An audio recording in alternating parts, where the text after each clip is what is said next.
کن حالات سے گزرنے کے بعد قائم رہے. یہ وہ توحید والے ہیں کہ جو اپنی جان، اپنا مال، اپنی اولاد، اپنی خواہشات، ہر چیز کو اللہ کا تابع بناتے ہیں. ان سے توحید لیں. ہر چیز کو اللہ کا تابع بنا ہے. یعنی ہم کچھ نہیں ہے، جو کچھ بھی ہے وہ اللہ کی ذات ہے. بس سب سے بڑی بندگی انسان کی ہے، اور سب سے بڑی رکاوٹ یہی ہے. توحید اور شرک میں ایک بہت بڑا جو سبب بنتا ہے وہ یہی ہے. جہاں تک انسان کے لیے خود کی ایک اہمیت ہوتی کہ میں کچھ ہوں، وہی شرک ہے. اور جہاں پہ انسان نے خود کو ختم کر لیا، نہیں تو کچھ ہے ہی نہیں. جب تک انسان نے اس اپنے انا کو باقی رکھا، وہاں تک وہ بندگی پوری نہیں کر سکتا. بندگی وہی ہوتی ہے جہاں پہ انسان خود کو ختم کر دے. ہم کچھ نہیں، ہم کیا، ہماری کوئی حیثیت نہیں. سنتے ہوں گے نا، میں نہیں ہوتا تو کون کرتا. بہت کامن قسم کا جملہ ہے نا، عموماً لوگ سنتے ہیں. شرک ہے یہ.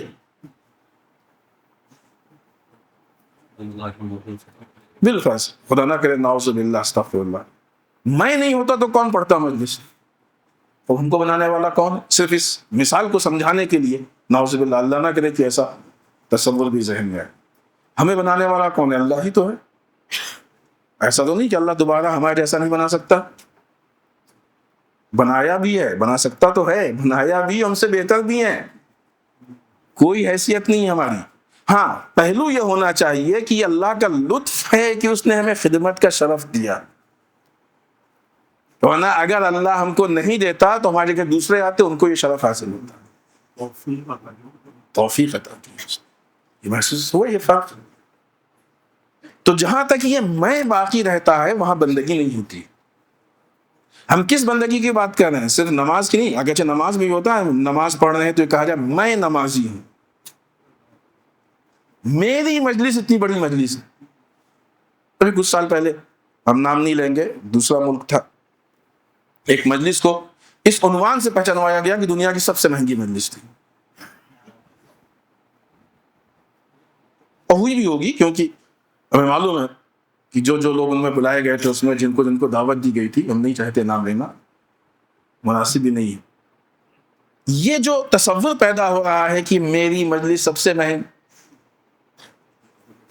یہی تو شرک ہے. اسی کا نام شرک. جہاں جہاں یہ میں، یہی تکبر، اسی کو تکبر کہتے ہیں. جب تک انسان کے اندر تکبر باقی ہے، وہ اس وقت تک اللہ کا بندہ نہیں ہو سکتا ہے، وہ اپنے نفس کا بندہ ہے. اپنے نفس کا بندہ. میں نے یہ کیا، میں یہ ہوں، میں میری یہ حیثیت. میں نے یہ کہا تھا، آپ نے کیوں نہیں ہوگا؟ آپ کون ہوتے ہیں بھائی؟ اللہ کے. ہاں، جب اللہ نے ایک چیز کہی تھی وہ آپ پہنچا دیجئے، وہ الگ بات ہے، پھر اس کے اپنے اسٹیپس ہوتے ہیں. تو یہ جہاں جہاں تک میں ہے، وہاں تک بندگی. اب دیکھیں کربلا والوں کی کیا شان تھی. سب کو معلوم تھا کہ قربان ہونے آئے ہیں، سب کو معلوم تھا کہ مقتل میں جانا ہے، سب کو معلوم تھا قتل ہونا ہے، گلا کٹنا ہے، سب کچھ ہے. لیکن ایک قدم بھی امام کی اجازت کے بغیر آگے نہیں بڑھا. کوئی ہو تو بتائیے. امام منع کرتے رہ گئے ہوں، وہ چلا گیا ہو، اور آپ منع کرتے ہیں چھوڑیے ہم جا رہے ہیں، نعوذ باللہ. ایسا استغفر ہے کوئی؟ کیوں؟ اسی کا نام ولایت ہے. باقی جو نہیں پہنچ پائے تھے وہ اسی لیے. لیڈرشپ اسی کو کہتے ہیں. ہم کچھ نہیں، ہم چاہتے ہیں، ہمیں تمنا ہے. اگرچہ یہ تمنا ہونا بھی بہت بڑی بات ہے کہ انسان مقتل تک پہنچ جائے، یہ آسان نہیں ہے. ہمیں تمنا ہے مقتل میں جانے کی، جان دینے. آج کوئی ایک ادارے میں، بات تلانی ہو رہی ہے لیکن بہرحال موجودی بات ہے، آج کوئی ادارے میں 4 پیسے دیتا ہے تو احسان جتاتا ہے، میں نے دیا نا. کتنے تو ہیں چاہتے ہیں کہ اسٹیج پہ اعلان بھی ہو کہ فلاں صاحب نے. جو آدمی جان دے رہا ہے وہ احسان تو جتا سکتا ہے نا کہ وہاں حسین جان تو دے ہی رہے ہیں، آپ پہ بھی چاہیے کہ آپ کو، آپ ہی کے لیے تو جا رہے ہیں میدان میں. یہ ہوتا ہے کہ نہیں ہوتا ہے مزاج؟ ذرا سا کسی پہ احسان کریں تو پھر اس کی بات انسان ماننا، اور جو ایک اطاعت کا پہلو ہوتا ہے اس میں کمی انسان کے اندر پیدا ہونے لگتی ہے، اسی کا نام تکبر ہے، یہی شرک ہے۔ جان دینا، لیکن اس خشوع و انکساری کے ساتھ جان دینا کہ ہماری جان کی کوئی حیثیت نہیں ہے، یہ تو ہمارے لیے شرف ہے کہ ابا عبداللہ کی خدمت میں اس جان کو پیش کرتے ہیں۔ کیوں نہیں ہم جب دین کی خدمت کرتے ہیں تو اس پہلو کو، کربلا کے اس پہلو کو ذہن میں رکھتے ہیں؟ ہم تو احسان جتاتے ہیں، ہم نے دیا ہے، میں نے، ہم کون ہوتے ہیں دینے والے؟ مسبب الاسباب تو اللہ ہے، اللہ نے دیا ہے، ہم کو وسیلہ بنایا ہے، خوش قسمتی ہے۔ اگر اللہ کی اطاعت کے ذریعے سے ہم آگے بڑھائیں گے تو اللہ اس میں اضافہ کرے گا، اور اگر معصیت کے ذریعے سے بڑھائیں گے تو اگلی بار اللہ کسی اور کا انتخاب کر لے گا، کمی نہیں ہے اس کے پاس لوگوں کی۔ یہ معاملہ تکبر کا، تکبر جب تک رہتا ہے کہ میں کچھ ہوں، نفس باقی رہتا ہے، اس وقت تک انسان کا کمال ہی یہی ہے کہ سب سے پہلے اپنے وجود کو، اپنے نفس کو ختم کر دیں، اگر کمال پہ جانا۔ یہ انسان کے لیے ہتکڑی اور بیڑی ہے، میں، کہ جو انسان کو کمال پہ جانے سے روکتی ہے۔ اور یہ بہت نمایاں درس ہے کہ جو کربلا میں دکھ رہا ہے، تکبر۔ ابلیس کا معاملہ صرف ایک سجدہ نہ، اگرچہ یہ اللہ کی معصیت کوئی بھی چھوٹی نہیں ہے، لیکن نسبتاً ایک سجدہ چھوڑ دینا الگ چیز ہے، سجدے کا انکار الگ چیز ہے۔ یعنی اگر اس کو اپنے الفاظ میں اور ایکسپلین کیا جائے، وضاحت کی جائے، تو پالنے والے تیری نظر ہے کہ سجدہ کریں، میری نظر ہے کہ نہ کریں۔ پھر نتیجہ کیا ہوا؟ اپنی نظر کو فوقیت دی اللہ کی نظر میں، تکبر تھا۔ کیا کریں؟ اور میں نے جو لکھا ہے نا، تکبر تھا، یہ قرآن نے کہا میری نظر۔ ابلیس بنتا ہی یہیں سے ہے، جہاں سے اللہ کی نظر کے سامنے اپنی نظر کو رکھنے لگے، میری نظر یہ۔ اللہ نے کہا کچھ نہیں چاہیے۔ اب تک بڑا عظیم عبادت گزار بندہ تھا، اب قرآن نے اس کو کن الفاظ سے یاد کیا؟ کافر بھی کہہ دیا، مردود بارگاہ بھی کر دیا، متکبر، سب کچھ کہہ دیا، ہے نہیں یہ تکبر؟ ہمارے لیے جو مشکل پیش آتی ہے عبادت میں، بندگی میں، یہ تکبر۔ ابھی ہم تکبر کے، جیسے باقی چیزوں کے لیے ہم نے کہا ہے، ویسے یہاں پہ بھی ہم کر رہے ہیں، تکبر کے عنوان سے گفتگو نہیں کر رہے ہیں، تکبر خود ایک مستقل موضوع ہے، اور آپ کوشش کیجئے کہ علماء سے اس کو سنیے، سیکھیے۔ بالکل ہم بھی بیان کرتے ہیں، لیکن ہمارے موضوع میں وہ باتیں پہ رہ جائیں گی، ورنہ ہم وضاحت سے پیش کرتے ہیں۔ ہم صرف اس جہت سے پیش کر رہے ہیں کہ یہ تکبر توحید کے لیے رکاوٹ ہے۔ تکبر یعنی شرک، تکبر بندگی میں رکاوٹ پیدا کرتا ہے۔ اگر تکبر آ جائے تو شکل بندگی ہوتی ہے، روح بندگی نہیں رہ جاتی ہے، روح بندگی کو ختم کر دیتا ہے، اور اللہ کو وہ بندگی چاہیے کہ جہاں پہ روح بندگی پائی جاتی ہے، شکل بندگی نہیں۔ سجدہ نام ہی اسی کا ہے کہ انسان یہ اعلان کر رہا ہے کہ ہمارا وجود کچھ نہیں ہے، اور اگر یہی انسان تکبر کے ساتھ سجدہ کرو تو سجدہ کیسا سجدہ؟ یہ وہی سجدہ ہے جیسے آج کل عرب ممالک سجدہ اللہ کا کر رہے ہیں، لیکن حقیقی سجدہ امریکہ اور اسرائیل کا۔ ہوتی تو ان کے ہیں نا، حقیقی سجدہ تھوڑی ہوا۔ ہماری پسند ناپسند، ہمیں اچھا لگتا ہے، ہمیں صحیح لگتا ہے، ہم میں۔ بندگی اور تکبر ساتھ نہیں چل سکتے۔ قرآن کہہ رہا ہے، آیات کو پیش کریں اور ایک اسی کے ذہن میں ایک نقطہ پیش کر کے اور اس اسٹیپ کو ختم کریں۔ سورہ غافر آیت نمبر 60، ارشاد رب العزت ہو رہا ہے، بسم اللہ الرحمن الرحیم، ان الذین یستکبرون عن عبادتی، وہ لوگ کہ جو میری عبادت سے تکبر کرتے ہیں، اکڑتے ہیں میری بندگی سے. قرآن کی آیت ہے، جا کے دیکھیے گا اس کو. اس سے پہلے ہے کہ تم ہم کو پکارو ہم جواب دیں گے، مشہور آیت ہے. اسی کے بعد والا حصہ ہے وہ لوگ ان الذین یستکبرون، وہ لوگ کی جو استکبار کرتے ہیں، تکبر کرتے ہیں، عن عبادتی، ہماری بندگی سے، سیدخلون جہنم داخلین، وہ عنقریب ذلت کے ساتھ جہنم میں داخل کیے جائیں. ایک بہت بڑی مشکل ہے کہ جو بندگی کے سامنے پیش آتی ہے، جہاں پہ فرش اعضا پہ آنے کے بعد اطاعت پیدا ہونی چاہیے، وہی فرش اعضا پہ آنے کے بعد انسان کو تکبر اور جو خود پسندی، ان جیسی رذائل اخلاقی صفات جو ہیں ان سے پاک و پاکیزہ ہونا چاہیے. تزکیہ نفس اسی کا نام، نفس کی پاکیزگی. دیکھتے ہوں گے عموماً ہوتا ہے کوئی کسی کے خلاف، کوئی کسی کے خلاف، کوئی ہوتا کیا ہے، جب غلط دین سے روکا جاتا ہے تو لوگوں کو برا لگتا ہے. کیوں برا لگتا ہے؟ دو ریزن. ایک تو یہ ابھی آگے کیا کریں گے، ٹھیک ہے اصلاح کر لو، لیکن اس سے بڑا جو مرحلہ ہوتا ہے، کیا اب تک ہم غلط تھے؟ ہم نے سنا ہے بعض لوگوں سے ڈائریکٹ، نہیں معلوم آپ لوگوں کا تجربہ ہے کہ نہیں. ہم لوگ تو آئے دن یہ سب چیزیں سنا کرتے. تو کیا اب تک جو ہم نے کیا غلط کیا؟ ظاہر ہے اگر صحیح نہیں تھا تو غلط ہی تھا. لیکن یہ سننے کے پہلے والے غلط میں اور بعد والے غلط میں فرق ہے. پہلے والا جو غلط تھا وہ غلطی سے تھا، اس کے لیے آپ استغفار کیجیے، اللہ نسبتاً آسانی سے معاف کر، کیونکہ انجانے نے کیا، آپ کو نہیں معلوم تھا، پالنے والے میں نہیں معلوم تھا. اگرچہ غلطی یہ ہے کہ جاننے کی کوشش نہیں کی، جا کے ڈھونڈا نہیں، سب کچھ سامنے تھا لیکن بہرحال نہیں معلوم تھا. لیکن اب تو سامنے آ چکا ہے، کان تک پہنچ چکا ہے، دل و دماغ تک پہنچ چکا ہے.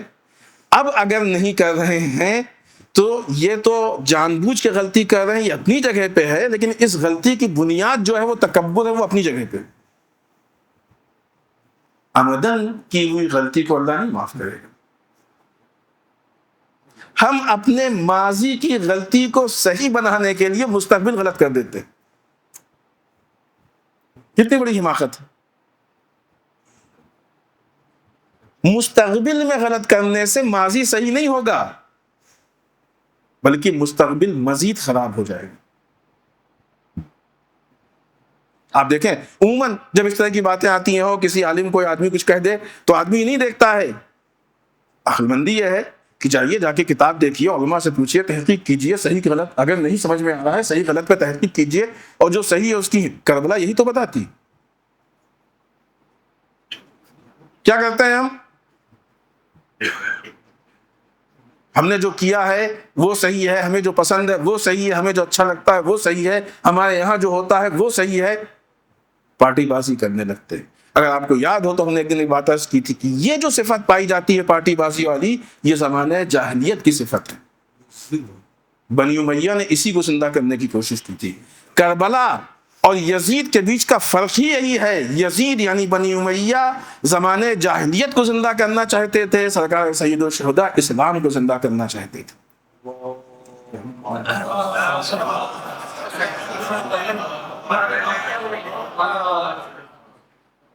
یہ بنیادی فرق ہے کربلا کا، کربلا میں سرکار سید الشہداء کا اور یزید کا.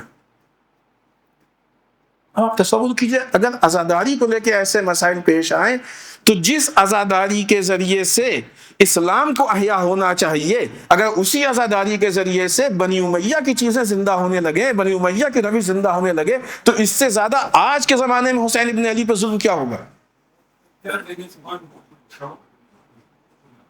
یہ بھی تو ظلم ہے نا، یہ کم تھوڑی ہے. اس سے بڑا ظلم کیا ہوگا آج کے زمانے میں؟ یہ ایگو، انانیت، تکبر، خود پسندی، نفس کی پرستش، سوائے اس کے کہ انسان کو گمراہ کرے کچھ نہیں کرتے. قرآن مجید کہتا ہے کہ تکبر اور بندگی جمع نہیں ہوتے، نتیجہ کیا ہوگا؟ جہنم۔ دونوں راستے واضح ہو گئے، ایک جنت کا راستہ، ایک جہنم کا راستہ۔ یہ نہیں کہہ سکتا کہ ہمیں معلوم نہیں ہے، ساری چیزیں ہمارے لیے واضح ہیں، کلیئر۔ اس دوسرے مرحلے کو یہاں پہ ختم کرتے ہیں، وقت بہت کم ہے، تیسرے مرحلے کو شروع کریں گے اور پھر اس کے بعد انشاءاللہ آگے بڑھائیں گے۔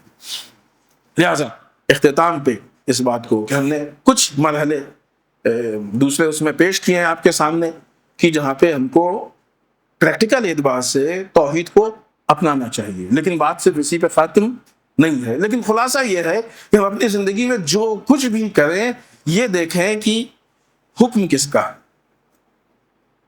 بندگی کے لیے ضروری ہے حکم اللہ کا ہو،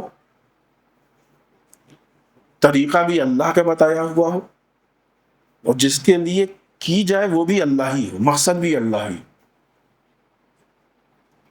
اس کے بغیر عبادت نہیں ہوگی۔ نماز حکم اللہ کا ہے، اگر اللہ کے حکم کے بغیر نماز پڑھ لیں تو عبادت نہیں ہے۔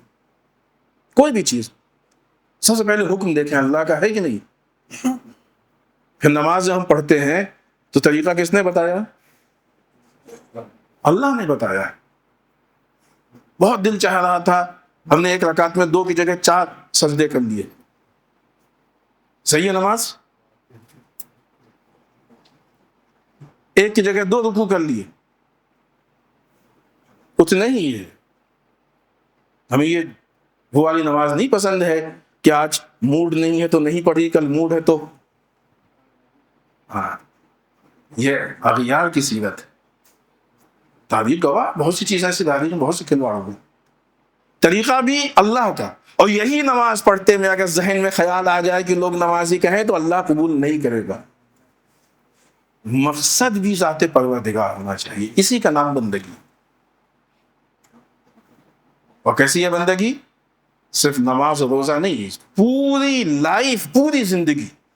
وہ ہم نے آیت پیش کی تھی بیچ میں، اور جس کے مفہوم میں آپ کی خدمت میں پیش کیا تھا کہ ہمارے ماتھے پہ دبا کے لکھا ہوا ہے اونلی فار عبادت۔ ہم کو حق نہیں ہے اس کے علاوہ کچھ اور کرنے کا۔ یہ دوسرے اسٹیپ پہ ہم نے بات ختم کی۔ خلاصہ کریں کہ پہلے اسٹیپ میں جو ہم لوگوں نے بات کی تھی، توحید پہ بات کی تھی، توحید عملی، توحید نظری پہ بات کی تھی، سرکار سعید الشہداء کے جملے پہ بات کی تھی۔ یہاں پہ ہمارا پہلا مرحلہ ختم ہوا تھا۔ دوسرے مرحلے میں آ کے ہم نے توحید کے مراحل پہ بات کی تھی، دوسرے سے 5-6 مرحلوں پہ بات کی، بہت زیادہ پہ نہیں کی ہے، ایک ایک کر کے آج اس کو ختم کریں کیونکہ وقت بہت زیادہ نہیں بچا۔ اب مسئلہ یہ ہے کہ ہم کو یہ معلوم ہو گیا، اب یہ توحید عملی بھی جو معلوم ہوئی ہے نظریے کے اعتبار سے معلوم ہوئی ہے۔ سمجھ میں آئی بات؟ اس پہ عمل کا طریقہ کیا ہے؟ یہاں سے ہم لوگ تیسرے اسٹیپ میں داخل ہو گئے، کیسے اس پہ عمل کیا جائے؟ کیونکہ بعض اوقات انسان کے لیے بہت مشکل یہ پیش آتی ہے۔ نماز کا تو معلوم ہے، کچھ عبادتیں ہیں کہ جو فکس ہیں، معلوم ہے ہم کو۔ حج کرنے جائیں گے ہم کو طریقہ معلوم ہے کیسے حج کرنا ہے، کتابوں میں لکھا ہوگا۔ روزے کا طریقہ معلوم ہے، نماز کا طریقہ معلوم ہے، لیکن کچھ چیزیں ایسی ہوتی ہیں کہ جہاں پہ حالات کے اعتبار سے حکم ہوتا ہے، وہاں پہ پروپیگنڈا بھی ہے، وہاں پہ دشمن کی سازشیں بھی ہیں، سب کچھ ہے۔ ایسی صورت میں ایک عام آدمی کے لیے بعض اوقات سمجھنا مشکل ہو جاتا ہے کہ حق کیا ہے، حقیقت کیا، اس کا کیا طریقہ ہونا چاہیے، یا وہ چیزیں کہ جو ایک دم ثابت ہیں، مکمل کلیئر ہیں، واضح ہیں، سب کچھ صحیح ہے، لیکن بعض لوگوں کے لیے واضح نہیں ہوتی، سوال کرتے ہیں، آتے ہیں، پوچھتے ہیں، بہت واضح چیزیں ہوتی ہیں، ٹھیک ہے، ہر آدمی کے سوال کی اہمیت ہے، ہم یہ نہیں کہتے کہ سوال کی کوئی حیثیت نہیں ہے۔ انسان کو جب جو چیز سمجھ میں آ جائے یا معلوم ہو جائے کہ سمجھ میں نہیں آ رہی ہے، پوچھ لے، اچھی بات ہے۔ یہ بھی اللہ کی توفیق ہوتی ہے کہ انسان اب یہاں سے اپنے کو چینج کرنا چاہے گا، اچھی بات۔ لہٰذا اس مرحلے میں اس روش پہ گفتگو کریں گے کہ ہم کیسے، ذریعہ کیا ہے کہ اس توحید عملی تک پہنچے، کیا وہ راستہ ہے کہ جو ہم کو توحید عملی تک۔ ہم نے آپ سے آغاز میں کئی وعدے کیے تھے، خدا کرے کہ سارے کوئی بھولے نہ ہوں، سارے وعدوں تک پہنچ جائے، بعض تک پہنچ چکے ہیں، کچھ باقی ہیں۔ ان میں سے ایک وعدہ ہے کہ ہم نے آپ سے کہا تھا کہ جو 8ویں امام امام علی بن موسیٰ الرضا علیہ الصلوۃ والسلام، امام کی حدیث، اس حدیث کو کہتے ہیں سلسلۃ الذہب. سلسلہ چین کو کہتے ہیں، ذہب سونے کو کہتے ہیں. ہماری زبان میں گولڈن چین اس لیے گولڈن چین ہے کہ امام نے کہا کہ یہ جو حدیث، اس کو ہم سے ہمارے بابا نے، ان سے ان کے بابا نے، ان سے ان کے بابا نے، پھر امام حسین علیہ السلام، ان سے امام حسن علیہ السلام، ان سے ان کے بابا مولا کائنات، ان سے رسول اللہ صلی اللہ علیہ وآلہ وسلم، ان سے جبریل. حدیثوں کے لیے راوی کا معتبر ہونا بہت اہم ہے، یہ تو جانتے ہیں نا. یہ جو مراجع ہمارے اجتہاد کرتے ہیں، وہ یوں ہی نہیں کہ کوئی بھی کتاب میں واٹس ایپ کی حدیثوں پہ اجتہاد نہیں ہوتا ہے، سوشل میڈیا کی. ہمارے بیچ میں تو یہ ہوتا ہے نا، سوشل میڈیا پہ کوئی بھی حدیث آ جائے اس کو حدیث سمجھتے ہیں. کتابوں میں لکھی ہوئی، معتبر کتابوں میں لکھی ہوئی ایک ایک حدیث کے سارے پورے جو چین آف نریٹر ہے، ایک ایک پہ جا کے تحقیق کرتے ہیں. ہر جہت سے جھوٹا تو نہیں تھا، گنہگار تو نہیں تھا، یعنی کھلم کھلا گناہ کرنے والا، فاسق تو نہیں تھا، بلکڑ تو نہیں تھا، بھول گیا ہو، خائن تو نہیں تھا. ایک ایک چیز پہ جا کے ریسرچ کرتے ہیں، پھر اس کے بعد یہ طے کرتے ہیں کہ یہ حدیث معتبر ہے کہ نہیں. اس کی اصطلاح لفظ معتبر استعمال کر رہے ہیں ہم، طالب علموں کے زمانے میں الگ اصطلاح ہے. لہذا تب جا کے پھر وہ اجتہاد کرتے ہیں اور پھر حکم دیتے ہیں. اب آپ تصور کیجئے کہ ایک ایسی حدیث کہ جس کے پورے سلسلے میں سب کے سب معصوم ہوں، اس سے بہتر یا اس جیسی کون سی حدیث؟ اسی لیے اس کو کہتے ہیں سلسلۃ الذہب، گولڈن چین. اور بہت بنیادی میسج ہے اس میں. امام فرماتے ہیں نشاپور میں، یہ ہم نے مقدمہ پیش کیا تھا، نشاپور میں لوگ جمع ہوئے، لوگوں نے امام سے تقاضا کیا کہ امام آپ ہمارے لیے کچھ ارشاد فرمائیے. امام ٹھہرے، سب جمع ہوئے. امام نے یہی توحید کا میسج دیا، توحید کا میسج دیا. امام فرماتے ہیں کلمۃ لا الہ الا اللہ، الفاظ میں فرق ہے روایات میں. لا الہ الا اللہ حسنی، یہ کس کی طرف سے ہے؟ اللہ کی طرف سے. اللہ کہتا ہے لا الہ الا اللہ ہمارا قلعہ. یہ لا الہ الا اللہ، یہ جو 7 دن کی ہماری گفتگو ہے، اس کے پس منظر میں لا الہ الا اللہ سنیے گا. صرف زبان والا لا الہ الا اللہ نہیں. قلعے کا مطلب کیا؟ خود کو قلعے کے حوالے کر دینا. یا دوسرے اب اپنی گفتگو کے اس میں ہم یہ کہہ سکتے ہیں کہ لا الہ الا اللہ توحید نظری والا لا الہ الا اللہ نہیں ہے، توحید عملی والا لا الہ الا اللہ.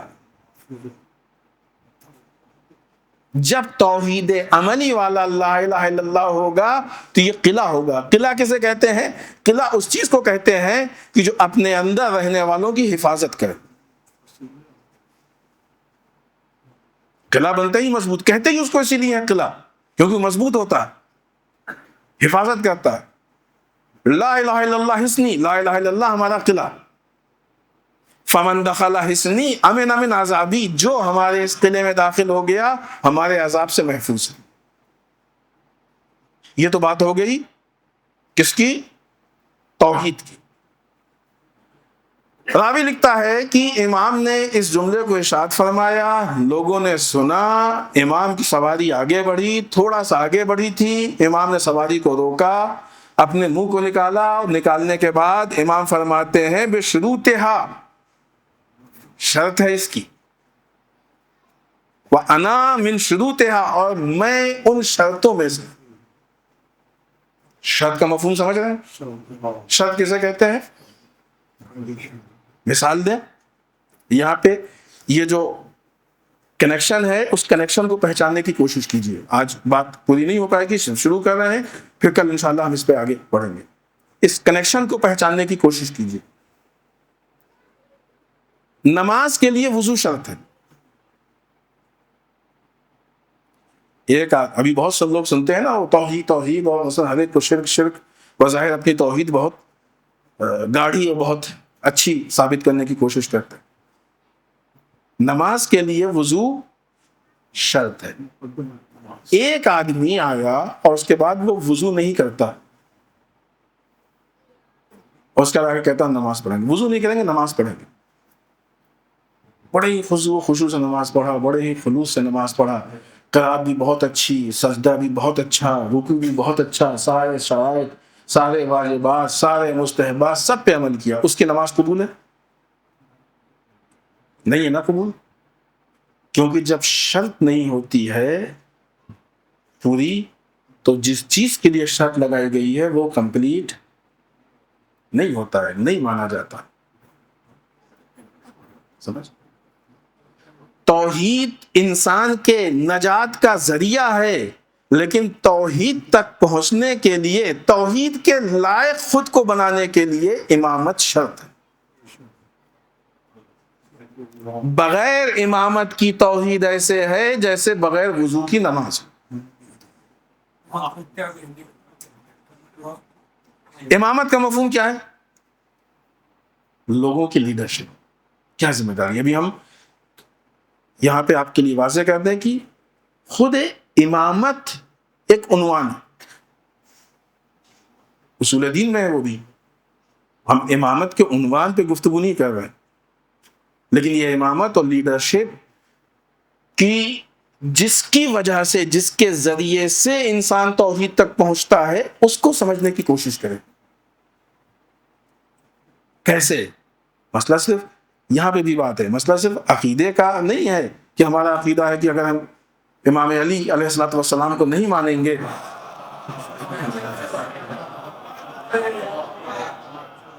تو مثلا یہ توحید کی ذمہ داریاں نہیں.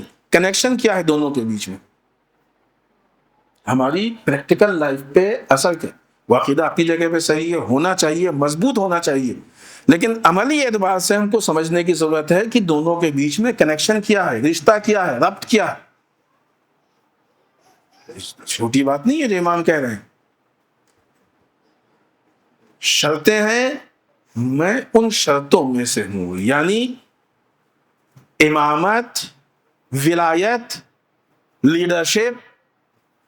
اب آئیے ابھی تک کی جو گفتگو ہوئی، اس گفتگو کے ذریعے سے دو چیزیں ہیں کہ جس کے دو پہلو. کنفیوژن تو نہیں ہو رہا ہے؟ سخت تو نہیں ہو رہی آج کی بات؟ جہاں پہ واضح نہیں ہوگی پوچھ لیجیے گا، تاکہ ایسا نہ ہو کہ کسی کے لیے واضح نہ ہو. دو چیزیں پیش کریں گے اس کے دونوں کے دو پہلو. ابھی تک ہم لوگوں کی بات توحید پہ ہو رہی تھی. توحید وہ ہے کہ جس کے مقابلے میں آتا ہے شرک، ہے نا؟ توحید کے مقابلے میں ہے شرک. اس توحید تک پہنچنے کے لیے شرط ہے ولایت. توحید تک پہنچنے کے لیے شرط ہے، ابھی حدیث پڑھا نا ہم نے، ولایت، امامت، لیڈرشپ، اسلامی حکومت. یہ توحید تک پہنچنے کے لیے شرط ہے. اسی طریقے سے شرک تک پہنچنے کے لیے بھی شرط ولایت ہی ہے، لیڈرشپ ہی ہے. بس فرق اتنا ہے کہ وہاں جو ولایت ہے وہ اللہ والی ولایت ہے، یہاں جو ولایت ہے یہ طاغوت والی ولایت ہے. راستہ یہاں سے طے ہوتا ہے کہ انسان توحید تک پہنچ رہا ہے یا شرک تک پہنچ رہا ہے. دیکھنا پڑے گا کہ اس نے ولایت کون سی اپنائی. اگر الہی ولایت کو اپنایا ہے تو توحید تک پہنچے گا، اور اگر طاغوتی ولایت کو اپنایا ہے تو شرک تک پہنچے گا. یہیں سے طے ہو جاتا. اب یہ دو ولایت ہیں، بس یہاں پہ بات کو ختم کر رہے ہیں، اور انشاءاللہ تھوڑی سی اس پہ کل وضاحت کریں گے. کیونکہ یہاں پہ جب ہم شرک کے معاملات کو اللہ کی بندگی سے باہر نکلتے ہیں، جب ہم توحید نظری کے اگینسٹ کام کرتے ہیں، تو کوئی نہ کوئی ہوتا ہے جو ہم کو لیڈ کرتا ہے. اور اب تک کی گفتگو، اب یہ جو اس مرحلے میں ہم بات کر رہے ہیں، یہ گفتگو پچھلی پوری گفتگو کے نتیجے میں، اگر وہ بات ذہن میں ہے تو یہ آسانی سے واضح ہوتی جائے گی. یہ جو اب تک کی گفتگو میں بات آئی ہے اور بات پیش ہوئی ہے کہ مثلا ہم نے یہ کیا وہ کیا، کس نے کرایا ہم سے؟ آج معاشرے میں جو اتنی خرابیاں پیدا ہو رہی ہیں، اتنی برائیوں کی طرف جا رہا ہے معاشرہ، یہ خود بخود نہیں ہوا ہے. آپ تصور کیجئے کی. مثال کے طور پہ ایک مثال دے, حجاب تو ہر مذہب میں تھا نا تقریباً, شکلیں الگ الگ ہوں, ہر مذہب میں تھا. خواتین کے اندر باقاعدہ غیرت تھی, نامحرموں کے سامنے آنا, نامحرموں سے بات چیت کرنا, اس طریقے سے ایسا ہندوستان کے کلچر میں بھی تھا, سارے مذاہب میں بھی تھا. آج کیا ہو گیا ہے کہ حجاب تو چھوڑیے, لباس بھی فائدے کے نہیں رہ گیا. کس چیز نے اس جگہ سے یہاں تک پہنچایا, اور اس بیچ میں کوئی بہت لمبا زمانہ نہیں گزرا ہے. کوئی ہے کہ جو لیڈ کر کے لے کے جا رہا. شیطان صرف وہ ابلیس نہیں ہے, بہت سے اس کے نمائندے ہیں.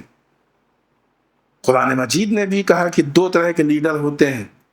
کچھ ہوتے ہیں جو لوگوں کی ہدایت کرتے ہیں, کچھ ہوتے ہیں جو ان کو جہنم کی طرف لیڈ کرتے ہیں, لے کے جاتے ہیں. قرآن کی آیت ہے. یہ ہماری ذمہ داری ہے کہ ہم صحیح کو, ہم بہت سے مواقع پہ بہت آسانی سے لوگوں کے ظواہر سے امپریس ہو جاتے ہیں, لوگوں کی مثلا مادی حالات سے امپریس ہو جاتے ہیں, ان کے عہدوں سے فلاں سے, اور ان کو فالو کرنے لگتے ہیں. یہ آسان چیز نہیں ہے اس کی لیڈرشپ کو ایکسپٹ کرنا, کیونکہ جس کی لیڈرشپ کو ایکسپٹ کیا تو وہ جہاں والا ہے وہیں ہم کو لے کے جائے گا, کسی اور جگہ نہیں لے کے جائے گا. یہ 2 فرق. آج اتنے ساری خرابیاں, اتنے سارے مشکلات, کبھی یہ کلچر کے ذریعے سے ہے, کبھی سوشل میڈیا کے ذریعے سے ہے, کبھی مثلا لوگوں کی فکروں میں تبدیلی پر اس طریقے سے, جو یہ پلاننگ کے ساتھ ہے. ابھی اس جہیز سے پھر ہم بات نہیں کر رہے, یہ باتیں آپ کے لیے نئی بھی نہیں ہے. الومناٹی کے جو اہداف ہیں, ان اہداف کو پورا کرنے کے لیے ان کے جو علامتیں ہیں, جتنے بھی ان کے اہداف ہیں وہ سارے ان کی علامتوں میں محفوظ ہیں. جو آدمی بھی ان کی علامتوں کو سمجھ سکتا ہے وہ دیکھ کے پہچان لے گا. اس کے لیے ضروری ہے کہ لوگوں کے درمیان میں بے حیائی پیدا ہو, بے غیرتی پیدا ہو, گناہ رائج ہو, خرابیاں رائج ہو, غلط چیزیں رائج ہوں. اور انہوں نے بہت آسانی سے تلاش کر لیا ہے کہ اگر لوگوں کو گمراہ کرنا ہے تو جو اسلام کہہ رہا ہے اس کے اگینسٹ میں آ جاؤ. ان کو معلوم جو بھی اسلام کہہ رہا ہو, کیونکہ اسلام ہے ہی وہ مذہب کہ جو لوگوں کے نفوس کو کمال کی طرف لے کے جاتا ہے. اب اگر لوگوں کو زوال کی طرف لے کے جانا ہے تو اس کے اگینسٹ میں آ جاؤ. آپ دیکھ لیجیے جتنے بھی اسلام نے حجاب کہا اس کے اگینسٹ میں چلے گئے, اسلام نے کہا مثلا فلاں جانور, اس کے اگینسٹ میں چلے گئے. جو اسلام کہتا گیا اس کے اگینسٹ میں جانا. ایسے حالات میں ہم یہ نہیں کہیں گے کہ دین پہ عمل کرنا مشکل ہے, سخت ہے. نہیں, مشکل نہیں ہے, سخت نہیں ہے, اس لیے کہ اللہ نے دین کو ہمارے فطرت کے مطابق بنا کے بھیجا ہے. سب سے آسان کام ہے دین پہ عمل کرنا. قرآن کی اصطلاح ہے, یہ ہم نہیں کہہ رہے اپنے جیب سے. سب سے آسان کام ہے اسلام پہ عمل کرنا. ہم یہ نہیں کہہ رہے ہیں کہ دین پہ عمل کرنا ایسے حالات میں مشکل ہے, سخت ہے, لیکن ہاں صحیح راستے کو تلاش کرنا یہ ہماری ذمہ داری ہے. صحیح لیڈرشپ کو تلاش کرنا یہ ہماری ذمہ داری ہے. کیا وجہ ہے کہ جب سے انقلاب کامیاب ہوا ہے تب سے اب تک مسلسل دشمن کی یہ کوشش تھی کہ دنیا ولایت فقیہ سے کنارے ہٹ جائے. نظام ولایت فقیہ کے اگینسٹ میں اتنے بڑے پیمانے پہ اورینٹلزم کی بھی کوششیں, امریکہ اسرائیل کی کوششیں, بھرپور کوششیں تھیں. اور آپ دیکھ لیجئے کہ اتنی مخالفت کے بعد آج یہ ولایت فقیہ کی برکت ہے کہ امریکہ ناک رگڑ رہا ہے. سمجھ میں آیا کہ کیوں مخالفت کر رہا تھا. لیڈرشپ کے کیا اثرات ہوتے ہیں. صحیح لیڈرشپ انسان کو کہاں تک پہنچاتی ہے. تھوڑا سا ماضی پہ نظر ڈال کے دیکھیے کہ اسی ولی فقیہ کے خلاف سیاسی اعتبار سے, مذہبی اعتبار سے, عقیدتی اعتبار سے کتنے طریقوں سے مخالفت کی گئی کہ نہیں کی گئی. آج بھی وہ غلیظ لوگ زندہ ہیں جنہوں نے لعنت تک بھیجی تھی, ہے کہ نہیں. کیسے کیسے الفاظ, کیسی کیسی باتیں استعمال کی جاتی تھی.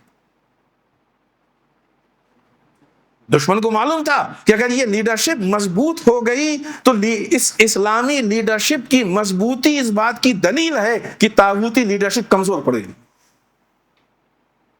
الہی ولایت اور طاغوتی ولایت کے فرق کو پہچانیے۔ اگر آپ الہی ولایت کو مضبوط کریں گے، طاغوتی ولایت خود بخود کمزور پڑے گی۔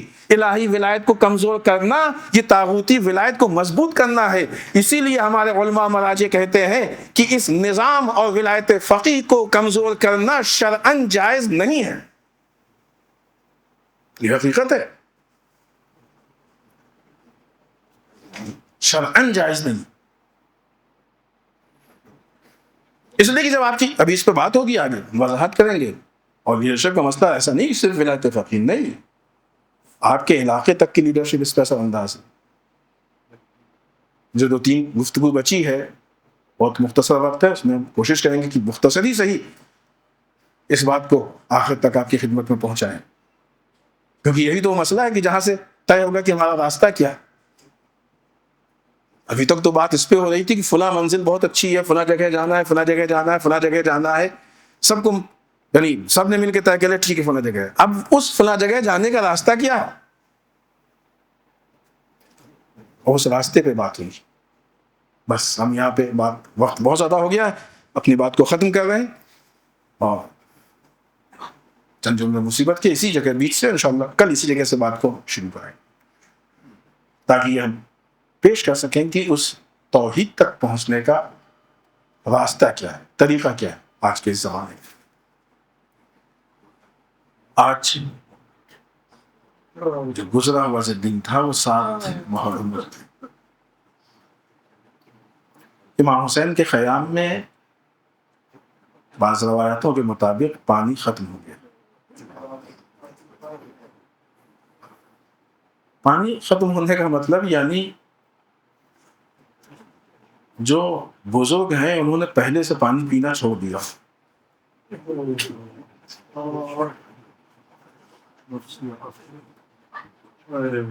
اس دشت بیابان میں جہاں پہ نہر کے اوپر پہرا لگا ہو، پانی کی اجازت نہ ہو، اور وہاں پہ اگر مشکیزیں خالی ہو جائیں، ساتھ میں خواتین ہوں، چھوٹے چھوٹے بچے اور بچیاں ہوں، بوڑھے ہوں، نوجوان ہوں، تصور کیجئے یہ غربت چھوٹی غربت نہیں ہے۔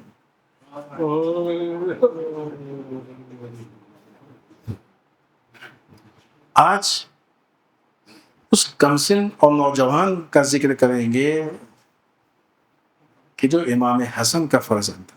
کربلا میں امام حسن کے 3 فرزند تھے۔ سب سے بڑے فرزند جن کو حسن مثنی کہتے،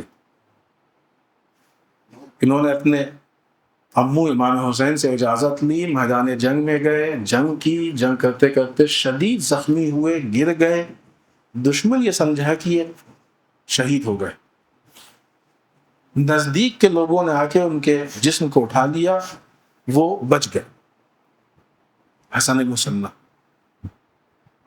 دوسرے فرزند جناب قاسم تھے۔ تیسرے فرزند جو جناب قاسم سے بھی کچھ چھوٹے تھے وہ جناب عبداللہ بن حسن تھے۔ بعض روایات میں ہے کہ مقتل کی طرف گئے، ایک تیر آیا اور اس تیر نے عبداللہ بن حسن کو شہید کر دیا۔ ایک روایت میں تو اس حد تک ہے کہ جس وقت حسین گھوڑے سے زمین پہ آئے اور امام حسین کے گلے کو قلم کرنے کی کوشش دشمن کر رہا، اس وقت یہ بچہ اپنے امو کی نصرت کے لیے دوڑ کے مقتل میں گئے، اور جب دشمن نے چاہا کہ حسین پہ حملہ کرے تو اس بچے نے ہاتھوں کو بلند کیا، اس نے ایک ایسا ضرب مارا کہ دونوں ہاتھ قلم ہو گئے، جھول گئے، شکوا کیا امو دیکھیے اس نے ہمارے دونوں ہاتھوں کو قلم کر دیا۔ چچا کے سینے پہ بھتیجا اس دنیا سے رخصت ہو گیا۔ قاسم بن حسن وہ ہیں کہ جب شب عاشور امام حسین نے اپنے خیمے میں اس بات کا اعلان کیا کہ جتنے لوگ ہیں سب کل شہید ہو جائیں گے، تو قاسم کو اس بات پہ یقین نہیں ہو رہا تھا کہ ہم بھی شہید ہو جائیں گے، کیونکہ ان کو ایسا لگتا تھا کہ جتنے ہی تو سب بڑے ہیں، ہم تو کم سے ہیں، نہیں معلوم ہم کو جنگ کی اجازت ملے نہ ملے۔ لہٰذا ایک مرتبہ اپنے اس شک کو دور کرنے کے لیے اپنے چچا کے سامنے آ گئے، اے امو کیا ہمیں بھی جنگ کی اجازت ملے گی؟ امو کیا ہم بھی مقتل میں جا کے شہید ہوں گے؟ حسین نے کہا بیٹا قاسم، اس سے پہلے کہ تمہارا جواب دیں تم ہم کو ایک جواب دو، یہ بتاؤ کہ تمہارے نزدیک موت کیسی ہے؟ وہ مشہور جملہ قاسم کا، احلا من العسل، اے امو ہمارے نزدیک موت شہد سے زیادہ شیریں۔ کہا بیٹا تم شہید ہوگے اور بڑی مصیبتوں کے بعد شہید ہوگے۔ عزیزان محترم، روز عاشور کا متعار ہوا، اصحاب مقتل میں جانے لگے، لیجئے قاسم آمادہ بیٹھے ہیں کہ جب بنی ہاشم کا نمبر آئے گا تو ہم جائیں گے۔ جیسے ہی بنی ہاشم کا نمبر آیا سب ایک جوان آگے بڑھنے لگے۔ وہ موقع بھی آیا کہ جب قاسم اپنے امو کے سامنے آ کے کھڑے ہو گئے، امو ہمیں مقتل میں جانے کی اجازت دے دیجیے۔ حسین راضی نہیں ہو رہے تھے، بڑی مشکل سے بھتیجے نے اپنے چچا کو راضی کیا۔ عزیزان محترم، معلوم ہے کہ جب کوئی سپاہی مقتل میں جاتا ہے تو کچھ چیزیں سپاہی کے ساتھ ضروری ہوتی ہیں۔ سر پہ ایک چیز ہوتی ہے جسے خود کہا جاتا ہے، جسم پہ ایک چیز ہوتی ہے جسے ذرا کہا جاتا ہے۔ قاسم اتنے کمسن تھے کہ قاسم کے ناک کی نہ خود تھی نہ ذرا تھی۔ اتنا کمسن سپاہی تھا کہ جو حسین کی طرف سے مقتل میں جانا چاہتا تھا، حسین نے ایک کپڑا لیا، اس کو دو حصوں میں پھاڑا، ایک حصے کو سر پہ باندھا، دوسرے کو کرتے کی طریقے سے پہنایا، گریبان کو چاک کیا، بھتیجے کو گلے سے لگایا، لگا کے رونے لگے، رو کے کہا جاؤ بیٹا خدا حافظ۔ گلے سے لگا کے رو کے قاسم کو خدا حافظ کہا۔ قاسم مقتل میں آئے، جنگ کرنی شروع کی۔ ایسا سپاہی ہے کم سین کہ جس کے سر پہ خود نہیں ہے، جسم پہ زرہ نہیں ہے، اسلحہ اس کے لیے سنگین ہے، 3 دن کا بھوکا پیاسا ہے، اسلحے کی گرمی ہے، لیکن سپاہیوں کو واصل جہنم کرتا ہوا آگے بڑھا ہے۔ ایک مرتبہ فوج اشقیاء کے سپاہیوں نے قاسم کو چاروں طرف سے گھیر لیا، گھیر کے حملہ کیا۔ ایک ایسا حملہ ہوا کہ قاسم خود کو گھوڑے پہ نہ سنبھال سکے، آواز بلند کی، یا اماں، اے ہمارے چچا مدد کو آئیے۔ قاسم گھوڑے سے زمین پہ آئے، قاتل قاسم کے سرانے آ کے بیٹھ گیا۔ روایت میں ہے کہ 200 سپاہیوں نے آ کے قاسم کو گھیر لیا۔ عزیزو، راوی کہتا ہے کہ قاسم مقتل میں جنگ کر رہے تھے، ادھر حسین چچا کا جب دل تھا، گھوڑے کے اوپر سوار تھے، ہاتھ میں لگام کو پکڑے ہوئے ایک دم آمادگی سے انتظار کر رہے تھے۔ جیسے ہی قاسم کی آواز آئی، چچا نصرت کو آئیے، حسین نے فوراً گھوڑے کو لگام لگائی، ایک شکاری کی طریقے سے جھپٹے، ایک شور پیدا ہوا کہ حسین نے حملہ کیا۔ سپاہیوں نے بھاگنا شروع کر دیا، گرد کا دامن چاک ہوا۔